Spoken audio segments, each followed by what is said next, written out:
Logistic একটা নীতিমালা প্রণয়ন করা হয়েছে। আপনারা জানেন নীতিমালা কোনো ল না, বাট একটা নীতিমালা থাকলে যেটা হয় যে গভর্নমেন্ট তার কাজগুলো ঠিক মতো করতে পারে, মানে একটা দিক নির্দেশনা পায়। সেই দিক নির্দেশনা আজকে লজিস্টিকে খুবই একটা ইম্পর্টেন্ট একটা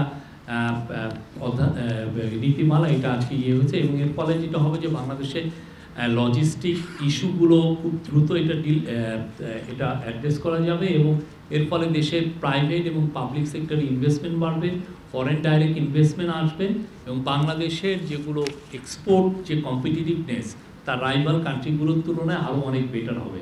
আপনি জানেন বাংলাদেশে আমরা যদি এখন একটা পণ্য রপ্তানি করতে যাই, সেটা চিটাং পোর্টেই দেখা যাচ্ছে যে কোনো কোনো সময় 11 দিনের মতো এটা পড়ে থাকতে হয়, তার শিপমেন্টে এত দেরি হয়। তো এই লজিস্টিক নীতিমালা যদি আমরা বাস্তবায়ন করতে পারি, তাহলে যেটা হবে যে বাংলাদেশে পণ্য পরিবহন এবং পণ্যর অ্যাভেলেবিলিটি এগুলো খুব দ্রুত সবার কাছে পৌঁছবে, এবং আমরা এক্সপোর্টও খুব দ্রুত করতে পারবো। সে ফলে যেটা হবে যে বিদেশি কোম্পানিগুলো মোর ইন্টারেস্টেড থাকবে বাংলাদেশে ইনভেস্ট করতে।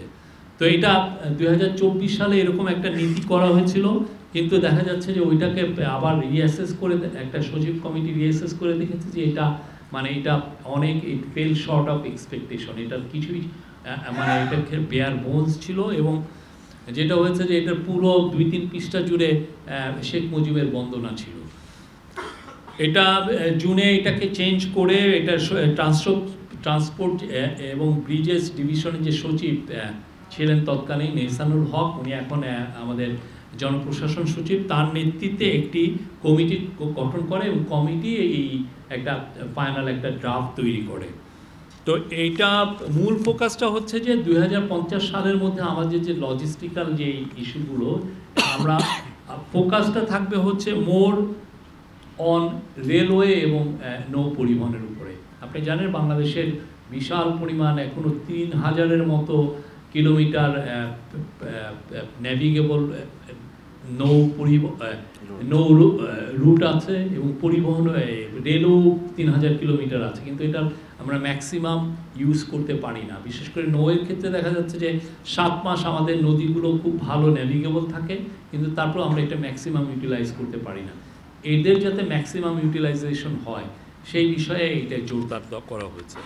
আর এইখানে ইনভেস্টমেন্টগুলো প্রাইভেটও আসতে পারে, পাবলিক ইনভেস্টমেন্ট এবং বা পিপিপি মানে প্রাইভেট পাবলিক পার্টনারশিপ মডেলেও ইনভেস্টমেন্ট এখানে সহায়তার এনকারেজমেন্ট করা হয়েছে। এটার মাধ্যমে আমাদের লজিস্টিক্যাল ইস্যুগুলো একটা ডিজিটাল ইকোসিস্টেমে এসে পড়বে, যাতে আমরা অনেক কিছুই, যেমন অনেক কাস্টমসের যে ফিসগুলো বা কাস্টমসের যতগুলো ডকুমেন্টেশন, এগুলো সব জন্য রিয়াল টাইমে ডিজিটাল কাস্টম বা ক্লিয়ারেন্স করা যায় সেই ব্যবস্থা রাখা হয়েছে। এটার মাধ্যমে রিয়াল টাইমে আপনি আপনার পণ্যটা কোথায় গেল, আপনি যে আপনার পণ্য এক্সপোর্ট করবেন সেটা বাংলাদেশে বসে আপনার ফিঙ্গার টিপে আপনি ট্র্যাকিং করা, আগে যেটা শুধুমাত্র ফরেন কোম্পানির মাধ্যমে করতে পারতেন, সেটা আমাদের এখানেই আপনার এটা করার সুযোগ হবে। এই পুরো নীতিমালা 11টি অধ্যায় আছে, এবং এই নীতিমালার পুরোটা ফোকাসটাই হচ্ছে যে এটা একটা পরিবেশ বান্ধব একটা লজিস্টিক বাংলাদেশে এটা ইনশোর করা হচ্ছে।